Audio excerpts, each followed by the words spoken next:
Hi, this is Carol with LuLaRoe Carol Walsworth. I wanted to make a video today talking to you about the importance of choosing the right sponsor.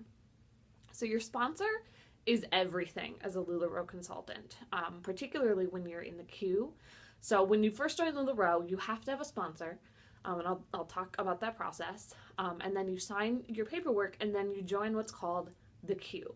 And the queue is where you essentially sit and wait 6 to 7 weeks right now to onboard, where you actually become a LuLaRoe consultant. They'll call you, you purchase your onboarding package, and then you're a consultant. It's official. Before then, though, is when you put in the time and effort to prepare. So you buy supplies, you purchase and develop your marketing materials, come up with your business plan, you secure the funding for the onboarding package. There's all sorts of things you need to be doing in the queue, but you wouldn't know that without a good sponsor. Your sponsor is really everything, particularly in the queue. So the reason I'm even making a video about this is because there are QB groups. Once you join the queue, there are resources for you to communicate with other people in the queue and get to know them and go through sort of this really long wait with other people who are also experiencing it, which is great. The problem, though, is I've seen so many QBs who have a sponsor who is not there for them, who's not supporting them in the way that they need. And that just breaks my heart, because that is not how LuLaRoe is set up. That's not how this culture of LuLaRoe is supposed to go. We help each other, we bless each other, we build each other up. And unfortunately, not everyone apparently buys into that and maybe chose to be a sponsor for other reasons. And that it happens, but to prevent it from happening to you, if you are considering joining the queue and becoming a LuLaRoe consultant, I recommend a couple of things. First, do your own research.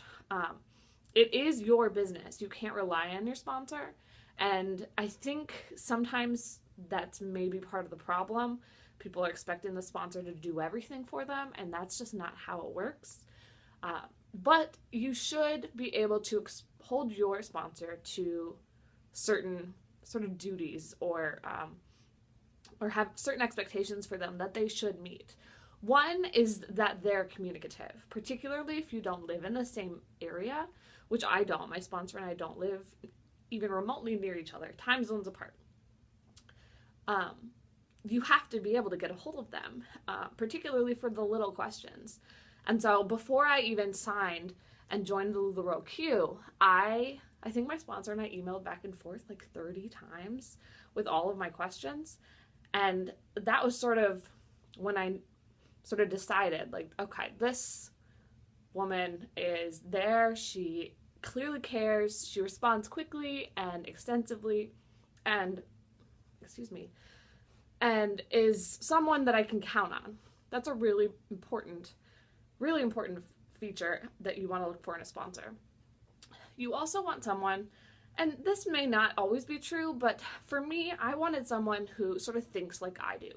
So I'm very systematic. I like to know how things are going to go. I like to lay them out and sort of map out the future plan, particularly with numbers, like the finances aspect of it.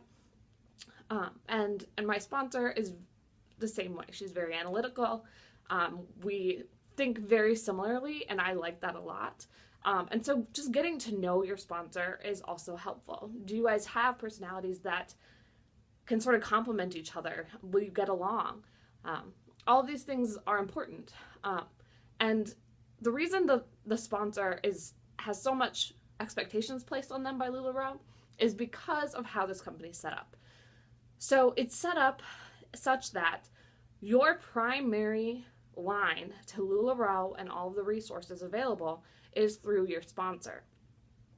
And LuLaRoe does this for the very simple reason of they just don't have enough staff to be able to answer all of your questions.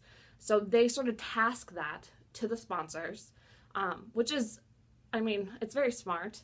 But I like to think about it in this way. So once you have onboarded your sponsor gets 5% of your purchases from LuLaRoe. So not your sales and nothing directly from you. But LuLaRoe gives them 5% of what you purchase in inventory. And that, I mean, given how much time my sponsor has spent answering my questions and talking me through these things, I think it's well worth her time. She's simply being compensated the time that she has spent. And it really hurts my heart when I see that sponsors are sort of not putting in the time for that money. And so it's really important, moral of the story, it's really important to talk to your sponsor ahead of time, see what they have to offer you, how quick are they to communicate, do they seem to think the way you do, do they have the same attitude about things that you do, how do they respond to your concerns. All of these things are important questions to think about before you sign up and join the queue. Unfortunately, a lot of QBs don't think about these things until afterwards, and then it's too late, because once you have signed on with a sponsor, it's very difficult, if not impossible, to switch. So take this advice for what it is. If you have other questions about it or want to know more, feel free to contact me. I have sort of taken it on myself to help some of the other QBs because my sponsor has been such a great help to me. I feel like it's just my obligation to pay it forward. So please get in touch with me. All of my contact information is down below. Subscribe. Let's stay in touch. Thanks.